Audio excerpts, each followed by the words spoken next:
You're watching InTechnology, a video cast where you can get smarter about cybersecurity, sustainability, and technology.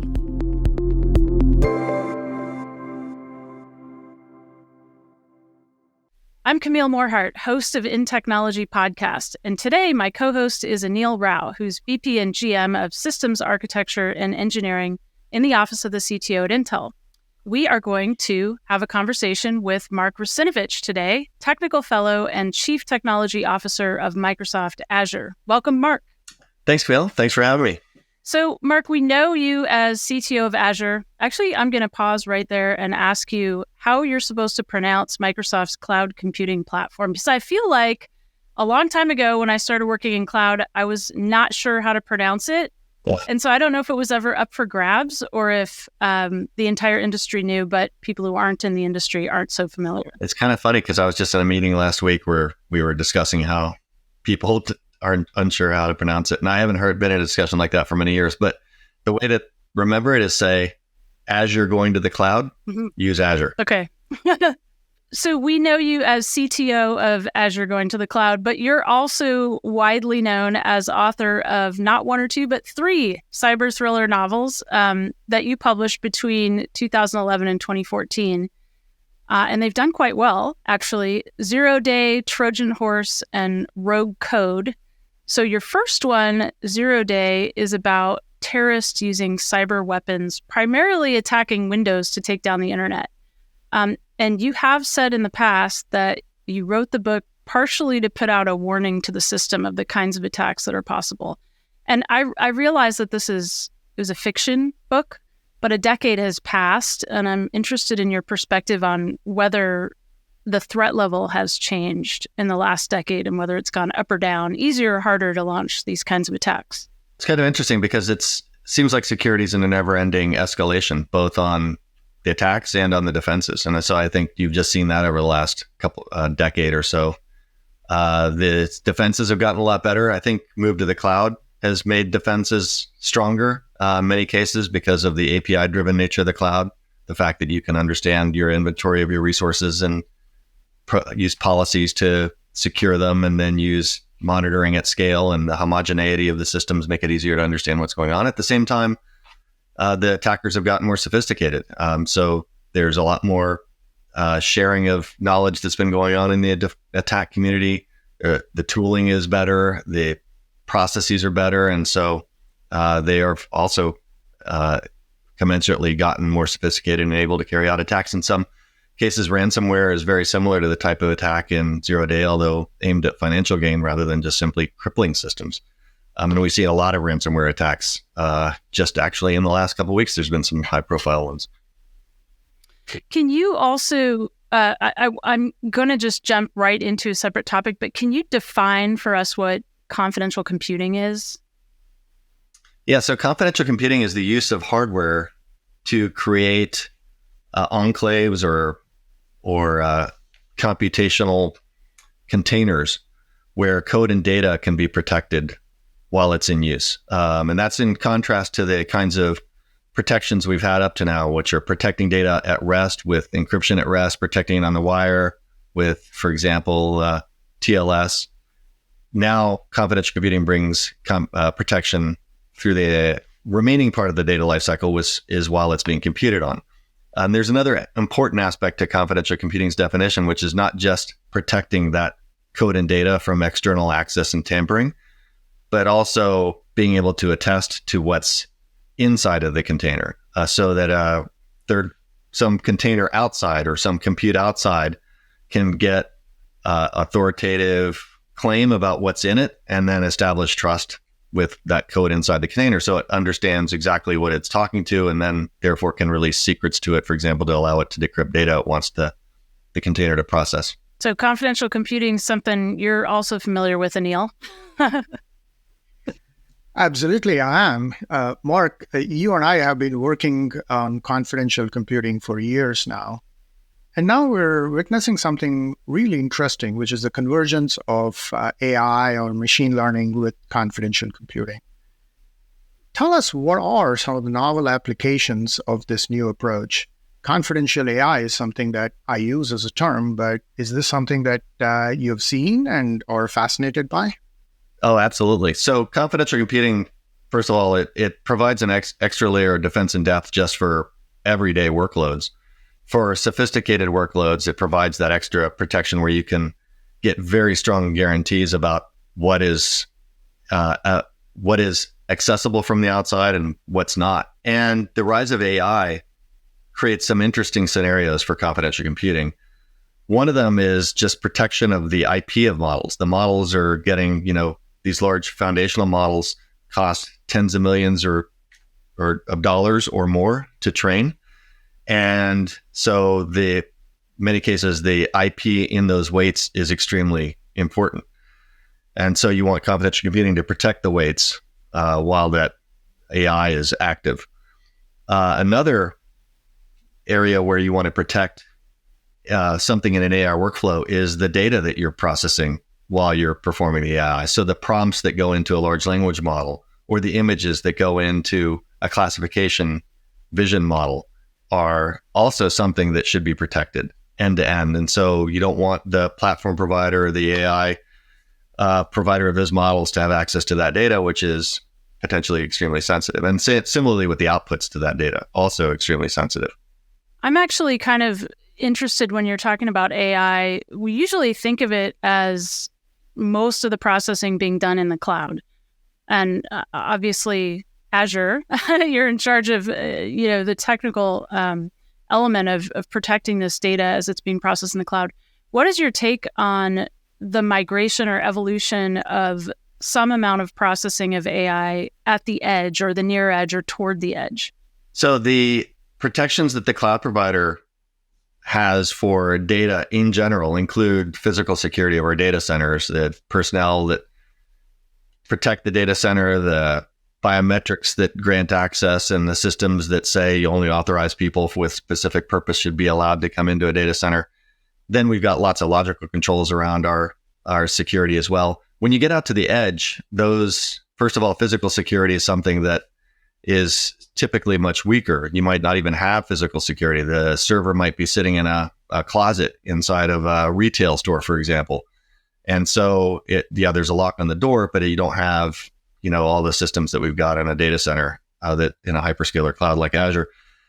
So that aspect is missing. And so that means that physical access is something that's there's an extra degree of risk there in compromising data. But certainly confidential computing actually provides protections that are currently just not there on edge computing. There's, once the system is up and running, basically everything's out in the clear and accessible to anybody that gets access to those systems. And so confidential computing raises the bar tremendously on protection of that data while it's being computed on, or the AI models that are sitting on the edge. So Mark, I think this is very interesting that you're talking about edge in this particular scenario. One of the things that we know is that with AI getting so pervasive and data kind of like flowing in so many different areas, we see that training is going to be done most often in a cloud kind of like an environment. Not to say that inference is not happening there, but then the models get distributed, data gets distributed, and inference may happen at the edge, or even like incremental training may happen in something like an edge environment. So given this to be the holistic scenario, what are your thoughts on a SaaS service like Intel Trust Authority, and what role does it play in order to provide assurance of security for those AI models that may float anywhere from cloud to edge to potentially even devices? Yeah, well, so a key part of confidential computing, like I mentioned, is attestation and the verification of the claims that come from the hardware about what's inside in the enclave. What's an extra degree of complexity for somebody that is saying, can I trust this thing to release data to it? Or do I trust its answers coming back? And basically, do I trust that it's being protected by confidential computing hardware? Like TDX, for example, or a confidential GPU. That attestation report carries a lot of information that's complex to reason over and come up with a a valid, yes, this is something I trust. Not only that, but there could be configuration that is part of the attestation report that needs to also be looked at. And then typically there's some policy of I'll trust things that are these versions and that have this configuration, and I won't trust anything else. And so for something that is going to establish trust in the enclave or the GPU, it actually simplifies things tremendously if you can offload the complexity of that policy evaluation and verifying that the hardware claims are actually valid and signed by Intel, for example, to an attestation service that does that complex processing and reasoning and policy evaluation. And so that's exactly what Intel Trust Authority is a system that an attestation service at the core of it, which takes those claims, the relying party, somebody that wants to see if I can trust something, can rely on the trust authority to say, yep, this meets the policies that you've got, and it is valid confidential computing hardware that is protecting this piece of code, so you can trust releasing secrets to it. And so it is absolutely essential, I think, a key piece of confidential computing foundation to have an attestation service like Intel Trust Authority. Now, outside of some of the basic things that we're doing with simple infrastructure as a service, as in confidential compute being an infrastructure as a service, talk to us more about things that we need to do in order to get to realize some of the things that you're talking about. And that'll probably include things like PaaS, SaaS, cloud native, and even distribution to edge. So confidential computing, something that Intel played a large role in pioneering with SGX enclaves, has moved from the sub-process isolation that SGX gives you that requires actually porting software and had small enclaves, very limited initially, that had high performance overheads, no accelerated device support, where it was useful at that point for only the most sensitive workloads that were able to go through the work of porting into those constrained environments and being tolerant of those high performance overheads and the lack of the associated device support. We've been advancing together, Intel and Microsoft, along with the rest of the industry, confidential computing to make it more mainstream by making it more like general purpose computing in terms of its capabilities, in terms of its performance. And we are on the verge of really removing the last kind of caveats on confidential computing to make it ubiquitous. And so Microsoft's goal with support of Intel is to aim for a confidential computing cloud, a confidential cloud. And that means that our PaaS services will all be confidential and have that extra layer of defense and depth, that customers can protect their own workloads with very high degrees of policy controls and assurances that their data is being protected end to end, regardless of what kind of computations they're going to be performing, the AI, ML, data analytics, or their own data processing on them. And so we've been building together this foundational pieces, and Intel Trust Authority being one of those key pieces in that foundation. We've got confidential virtual machines that allow us to, for example, have confidential virtual desktop in Azure, or confidential Kubernetes nodes in Azure. And we're moving to flesh out the rest of that environment to have confidential containers, confidential PaaS services. And in fact, we've got confidential Databricks we've announced in partnership with Databricks. So this foundation pieces are landing into place. The barriers to adopting confidential computing are falling by the way. We've got confidential GPUs now working with you. We've got TDXIO. I know that's not the name of TDX Connect. TDX Connect, the new name for it, to allow complete protection between a CPU and an accelerated device like a GPU. So these things are landing in place, and we're about to enter the phase of, hey, now the reason won't be why confidential computing, or why can't I do confidential computing? It would be why am I not doing confidential computing? What's the timeline, I guess, for this? It sounds like you're thinking this is going to become ubiquitous at some point, that all clouds will essentially demand or require or have to offer confidential computing. And I still think that walking around on the street, most people don't really know what it is. aren't so tuned in. So what is like the timeline? It sounds like a lot of barriers are coming down, but how soon, and is it going to be fast enough to keep up with AI? Yeah, I mean, I think we're talking about within the next 2 years with the roadmap from Intel and others, that the last barriers to the last performance overheads, the last lack of accelerated support with low performance overhead are falling away. And at that point, then it's just go as fast as we can. That's not to say that we're already not moving very quickly. Like I already mentioned, a bunch of Azure services that have confidential computing, and we have customers that are starting to migrate their workloads into confidential virtual machines because their workloads are able to work within the constraints that currently exist, which are not significant. They'll only impact some workloads. And so there's a lot of workloads that just are fine today, but we're removing the last vestiges. And like I said, at that point, then we plan on having confidential computing be the default because there just won't be any reason not to have it be. I want to ask about some of the kind of emerging, I'll just say policies, government policies that are cropping up around the world around data sovereignty and retention of personal information. I think it's exploding now because of AI and so much processing being done with sensitive data or personal information, where some governments are asking that data remain, geographically within their scope, within their borders.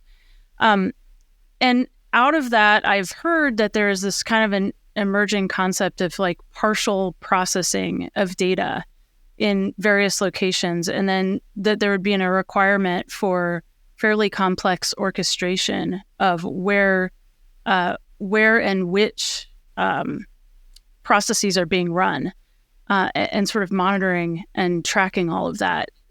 Can you talk to us a little bit about the emergence of this? Well, we've seen over the last, since I started in the cloud, the rise of desire for data sovereignty, meaning the data set sits inside of country borders and more and more under control of the data owner. And this is part of the reason why Azure is in so many geographies today, is to go meet those data sovereignty requirements. In many cases, our customers are bound by local regulation, depending on whether it's financial data, healthcare data, or government data, has to be within the country borders. What my vision for confidential computing from when I started was that we could remove the need for that kind of boundary and say that it doesn't really matter where the data is being computed on because it's being protected.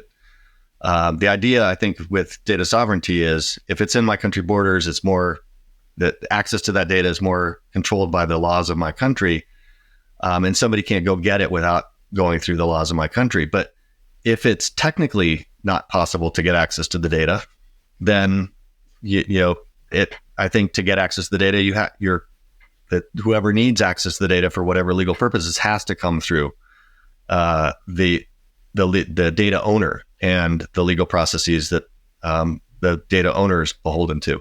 So I'd love for one day where these governments and various vertical sectors inside of these countries that today are saying, through regulation, has to be in my country border, can say, well, you know what?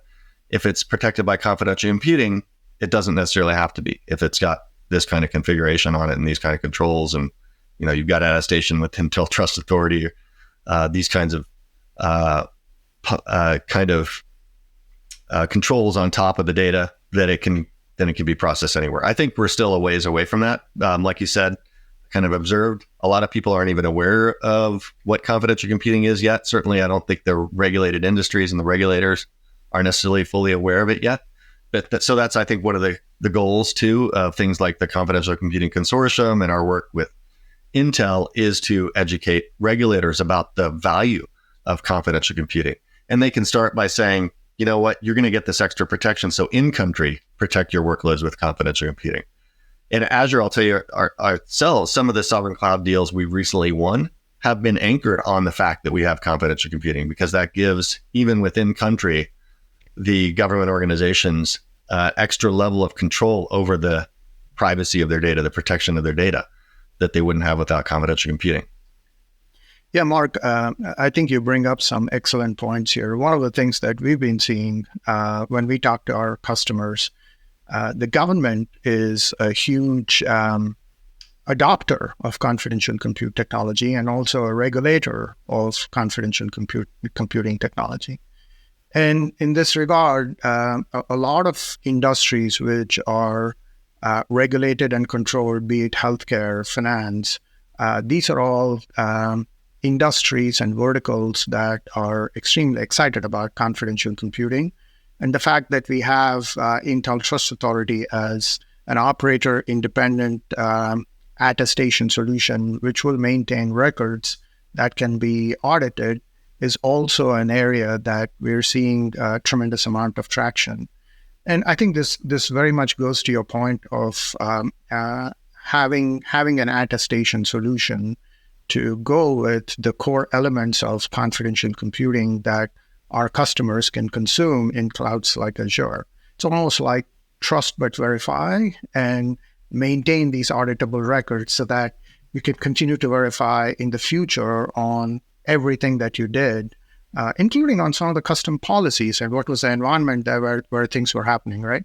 It's just going to strengthen the holistic security posture in the industry, which is very much needed. And like we were earlier mentioning, all of these come with very, very, very little hit in terms of holistic performance. So our customers should be pleased in consuming these services in Azure.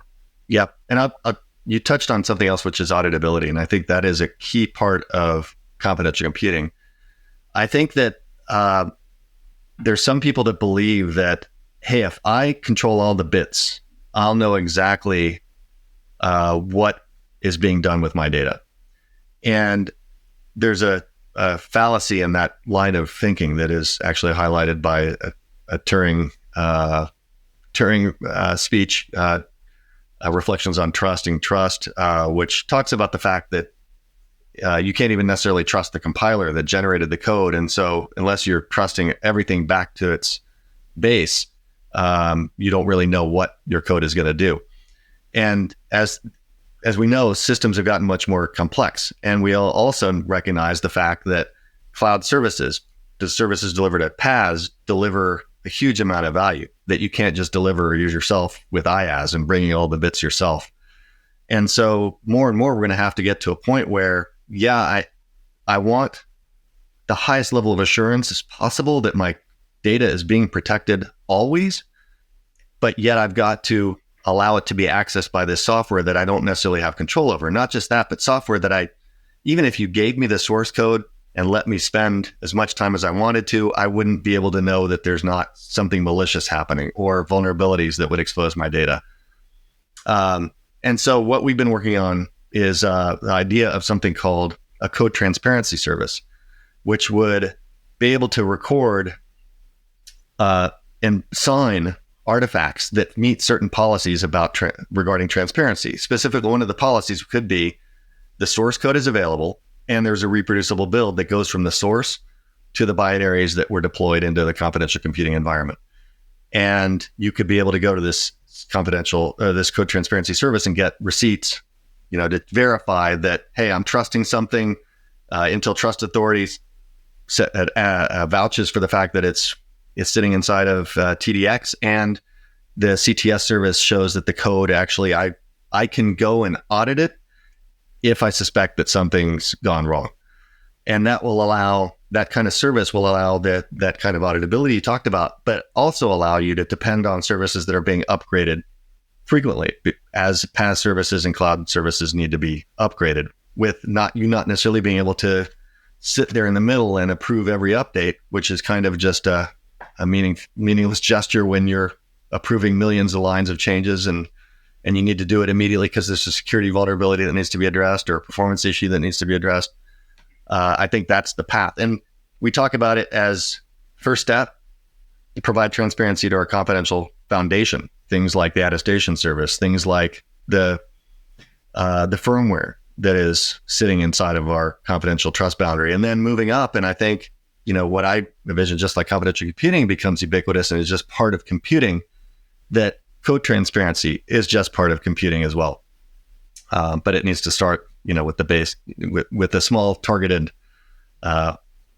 problem set that we can build on and then expand from there.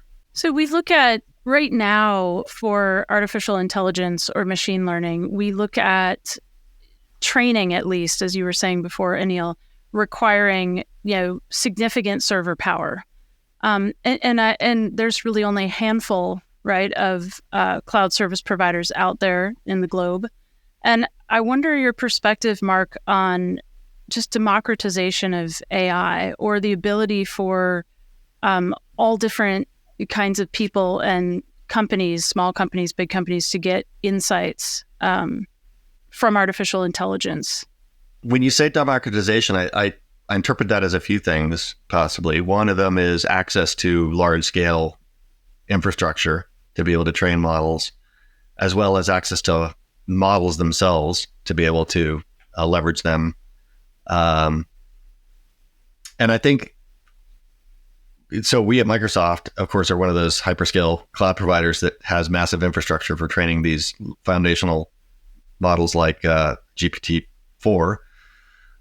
We actually make that same infrastructure that we're training GPT-4 on available to our customers through our virtual machines, our GPU-enabled virtual machines with InfiniBand networks. Exactly the same types of systems, same systems that GPT-4 has been trained on. And we continue to follow that principle with our creation of these next generation AI supercomputers. Of what we're building bespoke for OpenAI is actually the general mainstream that we're making available to our customers. So the infrastructure itself is democratized. The software actually helps democratize it in the sense that through things like Azure Machine Learning Studio, it makes it very easy to go set up training processes. So whereas before you need teams of experts to go stand up your own Kubernetes clusters and install all the software and manage it, now you basically have a PaaS service that handles that for you. And then same thing when you have a model come out the other end, you can host it on Azure, deploy it very easily with a few clicks. And now you've got serving as a service, as a PaaS service. Plus we've got Azure OpenAI, which gives you access to OpenAI's large language models through an API interface with all our compliance and security and regional promises of data that give you data sovereignty. And then we also have open source models that we provide, like Llama 2 as a service on top of our Azure Machine Learning. So all of those things, I think, are part of the democratization, not just, and I haven't even got into integration into software like through Visual Studio with Copilot, for example, that makes it very easy for anybody to take advantage of AI in their workflows or inside of Dynamics 365. Basically, AI is going to be just like confidential computing is going to be everywhere. AI is going to be everywhere. And confidential AI is going to be everywhere too. And that it's actually confidential AI is going to be everywhere. That I should have said that. I should actually ask you guys, I don't know if there's a kind of standard or commonly agreed definition of confidential AI. Do you two agree on the definition of confidential AI? What would you call it? I think we agree. The AI today, even if you have data that goes from the source to training, even if that is encrypted, a lot of the encryption is encryption at rest and encryption in use. Sorry, encryption in rest and encryption in transit. You got to bring the paradigm of encryption in use, not just simple encryption, but encryption, creation of an enclave, access controls, and attesting to the elements that is going to have access to data once it's decrypted inside of the enclave. So from this perspective, any time that you're going through anything with respect to AI, whether it is data prep, whether it is training, whether it is deployment, or whether it is inferencing, you want to make sure that the models, the data, and the methodology are always encrypted, and decryption happens only when you pass through all the attestation checks that Mark was talking about. For me, any time that you go through this entire train of thought and train of deployment, if you're running things inside of a trusted execution environment, that's what I call it, confidential AI.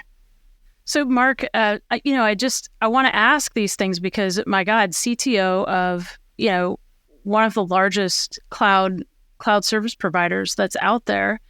I guess we know what kept you up at night, 10 years ago with the 3 books that you wrote. Like, what do you worry about now? I mean, what's coming? I think everybody says, oh, AI, but that's a pretty vague or generic thing to worry about. I guess what are you concerned about kind of for the world when it comes to the internet, AI, the cloud?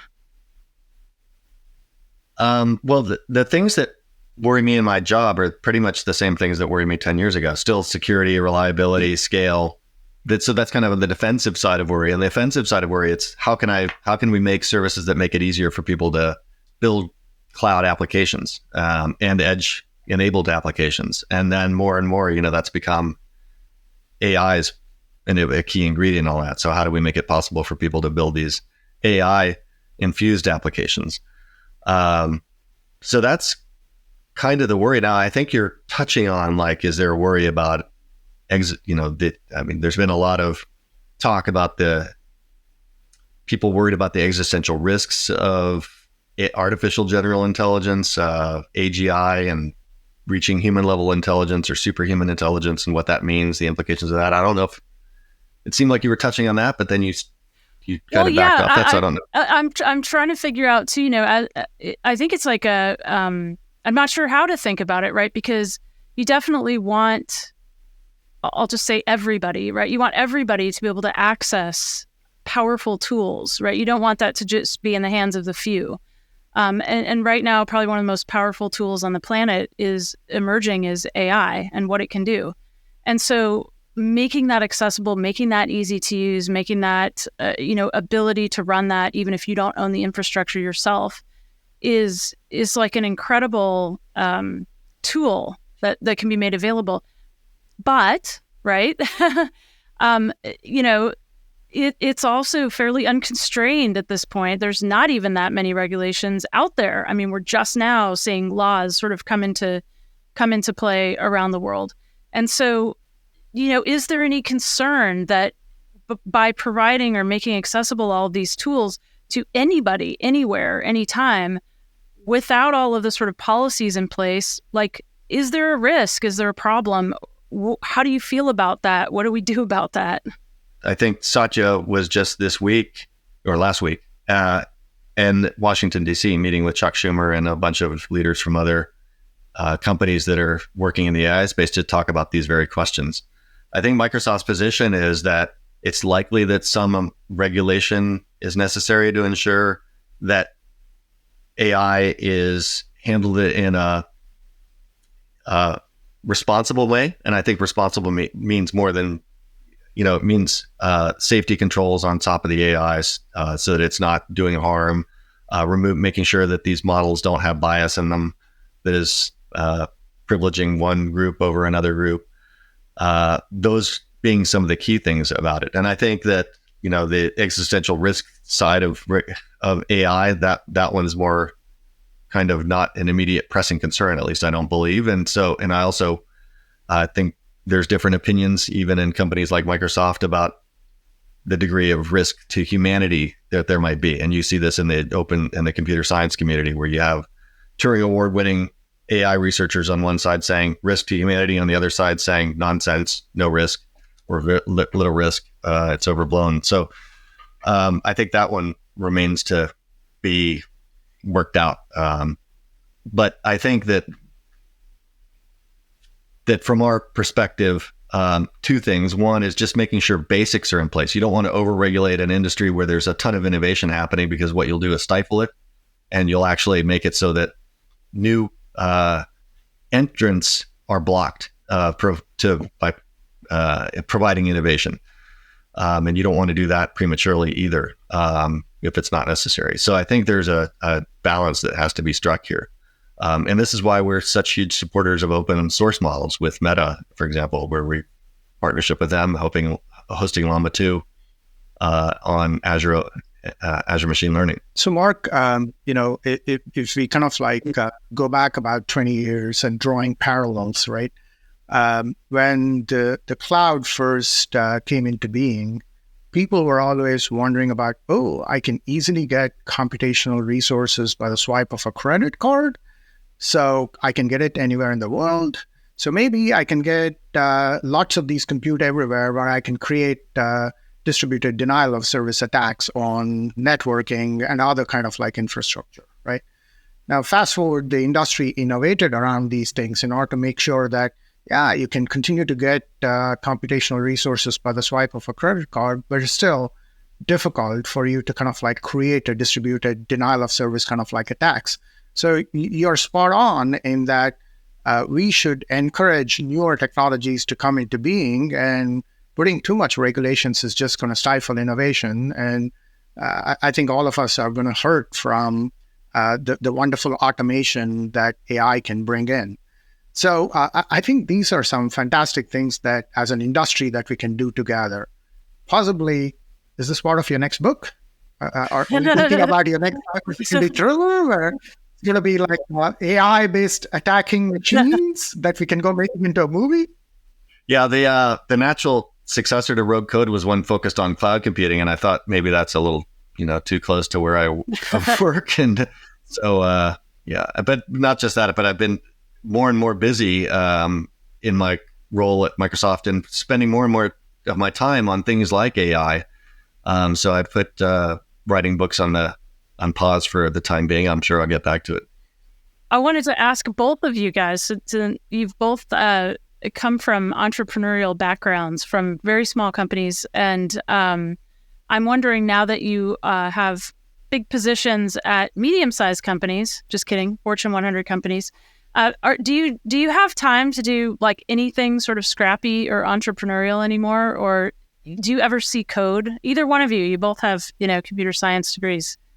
Yeah, outside of my job as driving security infrastructure at Intel, I also have systems architecture and engineering. And we, in my group, do a lot of little scrappy things. And some of these things are fast fail kind of like scenarios where we come up with interesting ideas and we want to go conquer the world through these interesting ideas. In certain cases, we work with customers like Mark. In certain other cases, we work with the government because DARPA is one who wants to do some interesting programs of this particular nature. And luckily, some of these things are going to make its way into products technology, either as how we envisioned or some subset because you go through certain amounts of learnings. So yeah, I do see the code. In fact, I've reviewed certain elements of code which are part of what is Project Amber. I ask my team to give me access to all of these things, read all the specification document, and the teams get nervous when I open up the specification documents because they'll say, I'm going to get a flurry of requests from Anil today. So once an engineer, always an engineer. So you want to kind of like try and improve things, try and break things, and that's part and parcel of what I do. Mark? So I still manage to find time here and there to work on coding. So one of the things that I continue to code on is a suite of tools called SysInternals tools, which is something that I created with a colleague back in 1996, and that was acquired by Microsoft in 2006. And just have recently made some updates to a screen zooming and annotation tool called ZoomIt for Windows through SysInternals. So I continue to do that. And also just took a sabbatical this summer and I did a lot of AI programming, which I continue with the projects that are following up on since I got back. So I continue to do that too. And I think it's fun for me. It's like my creative release, but it also keeps me grounded. And I think also when you're a senior leader and you're leading through influence rather than authority, it's important to gain the trust and earn the credibility of the people that you're trying to influence. And one way to do that is to show, hey, I'm actually still grounded. I'm not a ivory tower architect. I actually have real world experience with the things that I'm talking about with you. Is it true that the next programming language is English? In Copilot Chat, in this AI project, it is just amazing. The amount of productivity boost that I've gotten out of it it's really hard for me to estimate. Kind of interesting. It's made me lazy as a programmer, but lazy in a good way because I'm more productive. But now my first instinct when I want to do something is let me just have ChatGPT or Copilot Chat do it for me. And so I'll just give it the instructions, say I want a piece of code that takes these inputs and creates this output, and it generates it for me. And even if it's not right the first time, it's done it so fast, and I can say, you got this wrong, change it like this. I don't have to worry about offending it. I don't have to worry about it getting tired of answering me. It's just the perfect assistant that's just going to do what you want and really boost your productivity. And I just tweeted this a couple of weeks ago. There's just no going back from this, and it's just going to get better and better. And with natural language translation that all these AI engines can do, can be any language you want. Your next podcast can be in Python, Camille. Yeah. Okay. I would like to do that one. Is there anything that we haven't covered that we should, that the world should be aware of as we're talking about confidential computing, confidential AI, and cloud computing in general? I mean, I think we covered pretty much everything. I think the thing to take away is that confidential computing is on its way to becoming just computing. And it's kind of interesting because I'm looking forward to the day where people aren't saying confidential computing. When you talk about computing today, it implicitly means encrypting your data at rest and encrypting it on the wire. Nobody thinks of putting up a service without it encrypting its traffic. That's just a given, and you don't have to be explicit about it. I think we're well on our way to that with confidential computing. I think so. I agree with Mark. We're on our way with confidential computing where it's going to become ubiquitous. It's going to be computing. I think the more interesting thing is the opportunities that it's going to open up. Things where people are keeping data close to their vest. How is this technology going to open up new opportunities in collaborative computing, in data clean rooms, and really not worrying about where you need to process data. Go process it at the most efficient location, and confidential computing is going to take care of making sure that your data is indeed confidential and you're in control of your data all the times. Yeah, good point on the clean room scenario, the multi-party collaboration where parties can bring their data together, perform computation on it, and know that data is not being revealed to their data is not being revealed to any of the other parties in any direct way, or to whoever is hosting the computation. Well, on behalf of Anil and myself, Mark Russinovich, Technical Fellow and CTO of Microsoft Azure, as you move to the cloud. Azure or Azure? Azure moving to the cloud. Azure moving to the cloud.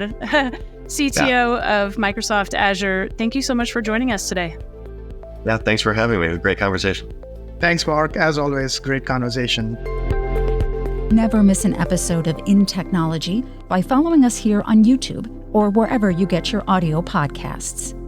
The views and opinions expressed are those of the guests and author and do not necessarily reflect the official policy or position of Intel Corporation.